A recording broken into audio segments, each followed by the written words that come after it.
10 to 11 or 11 to 12. So that's generally when I get like most of my So there's stuff. like an element of timing, maybe. Yeah, yeah, and sometimes some dudes, you know, like you can kind of, when you walk in the room, you can kind of get a sense of kind of the mood. Like if dudes are like, if it's like the 6th game in a row they lost, then it's like, oh man, it's kind of just going hoping for the best. Because you'll see like a group of reporters asking, dude, what's up with you know, you guys have lost 6 games, you know, why are you, what's going on, why are you know, Okay. they'll ask the same, sorry, they'll ask the same stuff. It was required. Right, I should have got my phone, not, whatever. I just wanted sanitary and something. Right. Oh, that came from my car, it's not that. Yeah, it's fine, it smells like roses. So some guys, you know, I avoid based on, you know, the mood of the room. Okay. Now, something you mentioned, you're talking about getting the energy out of a guy, right? Yeah. How do you? Where does your energy come from, man? You're like all over the Oh place. yeah, Captain Crunch. Captain Crunch. Yeah, Red Bull, and Is that just for breakfast, or? yeah. I put the red like in the Captain Crunch. Oh wow. So then it's. Does it cut the roof of your mouth? I hate. Yeah, I do. Yeah. No, it does. I let it sit in the bowl for a little bit. Yeah. But not because I don't want to get soggy though. No, Just I let it Just sit like, in the. you know, enough to eat it, right? Yeah, but it's you get like gets wet. Well, not for it to get wet, because normally you put it in a bowl, boom, and it's moist. No, sorry, wet. Now I gotta get it moist. I gotta get the milk. Like al dente, kind of. Yeah, I get the milk to sort of into the kernels. Yeah. Okay. Yeah. And okay, you can drink. But especially when you have like a big spoon, because I like little spoons myself. Well, don't worry, I got the big Kind of spoon. man. I'm a big spoon. Don't worry, I got the big spoon too. Don't worry. So, I mean, you're meeting all these people, Yes. trying to disarm them.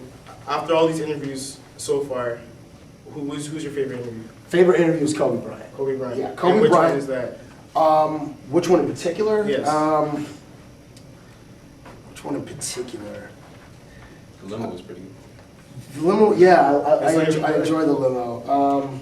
I think the first time I got to interview Kobe Bryant one-on-one, we were in Los Angeles in like '06, and he gave me an address to his house, and it was in Compton. And it was the first time that like I had time with Kobe, because Kobe has like a pretty crazy schedule, and it was 2 years removed from his whole trial in Colorado. And I don't ever ask, you know, athletes about, you know, controversial things, because I like to keep it light. Like, I just want to entertain people. I let the journalists cover that stuff. But I think that particular interview, I think the whole tape was maybe 11 minutes, was pretty cool, because Kobe he'd been introduced to my style, but only in short, like, little chunks, and then that was the first time we sat down and had an extended conversation, and it was a good vibe, man. It was cool. I remember like after I finished that one, I felt charged. Like it was cool. I'm recalling it right now, and it was I'm kind of my eyes are getting glossy. I might shed a single tear at some point. This eye though, not this one. Okay. That's where it comes from. You said I'll let the journalists cover that. So that implies to me you don't consider yourself a journalist. No. What do you consider yourself then? Man. Captain Crunch Adder? Idiot, probably. Idiot? Is Yeah. that your official? Why, That's one of the titles, like host But like, are you a slash host? Okay. idiot. More of a host. I mean, I don't really. There are some super intelligent people in like media, and some of them not so much. But there are some really intelligent people. Do you get criticized when you're at like a press conference? No, I don't care. People are like, you're wasting our time," kind of thing. I don't No? care. You don't care about it. No. But you must get like, you know. People don't really say that much to me. Like my producer will often hear it, like when people are having conversations amongst themselves. But I don't care, because like I'm there to do a job, and people at home don't know the process. They don't know what goes on behind the scenes, and I don't even really know if they care that much. So I'm there to get my 2-3 questions in. I got time, I got a credential, so I'm allowed to be there like everybody else. I go in and out. I'm like respectful of people's time when they're asking questions. I usually wait till the scrum will form and the media do, the beat writers do their thing. I usually wait till afterwards so I can get my time with the guy and not interrupt those dudes who have deadlines, which I do not. I don't have like immediate deadlines, like, oh, I gotta get this clip on the air right now. Yeah. So I just let them do the thing. But if they don't like it, I don't care. But like when you first, because now like you're established, people know who you are. But before, when you were just, just coming off your internship, starting this stuff, people, what was it like then? Oh, back then, I was a little nervous, but, and I used to do, I would go, again, I would wait, because I was young, I was like 24, and I would just wait until everybody was finished with that athlete. And plus, and sometimes I didn't know any better, so sometimes I would just approach a dude and like, not know that, That's not how it works. Yeah, so, but, it's trial and error. Yeah. But now I am a little bit more established, but I still give the other dudes their time to do their thing. So, was there any experiments that you've tried when you went to interview, like that has been shown on air? Like just randomly go to someone and just try it? Oh, that's how a lot of this stuff is. Yeah, like the first time I talked to dudes, because they, especially like American athletes, they don't know who I am. I work for a Canadian channel. Most of them don't have satellite or get Canadian television unless they play in Canada. Basketball players or various hockey players. So yeah, the first time I meet a lot of dudes, it's kind of an experiment because they don't know me and they've never seen me before, so they don't know what to expect. Okay. So I really want to know this question because I will try to give you the answer. Okay, that's a good thing. Are you guys okay?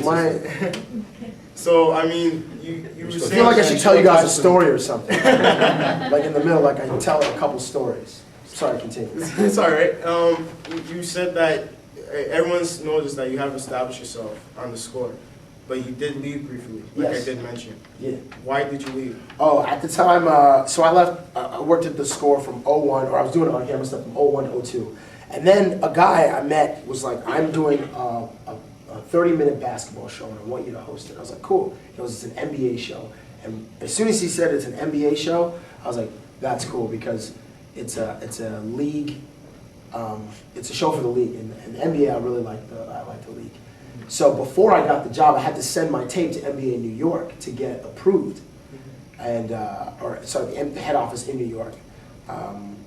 The decision to leave was simple for me because I got a chance to do something bigger than just interviewing just normal everyday citizens that I would see on Bloor West or Danforth or Coxwell. Some characters on that. There are some characters, yes. Or on, Parliament. Yeah, Parliament and Girard, great area.